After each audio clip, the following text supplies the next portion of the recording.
السلام علیکم پیارے دوستو، ٹک ٹاک کو کون نہیں جانتا؟ یہ ایک جان لیوا بیماری ثابت ہو چکی ہے۔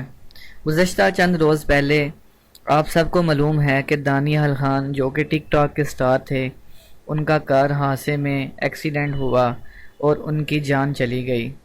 دوستو، دانیال خان کی ماں روتی رہی، چیختی رہی اور بار بار ایک ہی لفظ کہتی رہی کہ ٹک ٹاک نے میرے بیٹے کی جان لی۔ جہاں پہ وہ روتی رہی اور چیختی رہی، اور ساتھ ہی میں انہوں نے دوسرے ٹک ٹاک سٹارز کے لیے یا دوسرے ٹک ٹاک جو یوز کرتے ہیں ان کے لیے انہوں نے ایک پیغام دیا، جس پیغام میں ان کا کہنا تھا کہ جتنے بھی ٹک ٹاک استعمال کرنے والے لوگ ہیں وہ اس کو اس قدر اپنے سر پر سوار نہ کر لیں کہ اپنی زندگی کا اہم مقصد ہی اس کو بنا دیں۔ ان کا مزید کہنا تھا کہ ان کے بیٹے کی جان ٹک ٹاک کی وجہ سے گئی۔ وہ گاڑی چلا رہا تھا اور گاڑی کی رفتار کو تیز کر کے اپنے ٹک ٹاک کے لیے ویڈیو بنا رہا تھا۔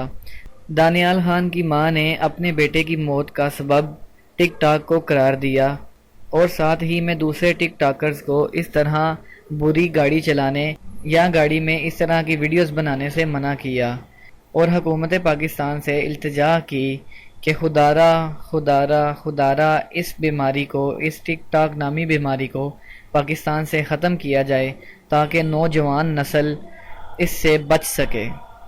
مزید اچھی ویڈیوز کے لیے ہمارا چینل ضرور سبسکرائب کریں، ویڈیو کو لائک کریں اور شیئر کرنا مت بھولیں۔ شکریہ۔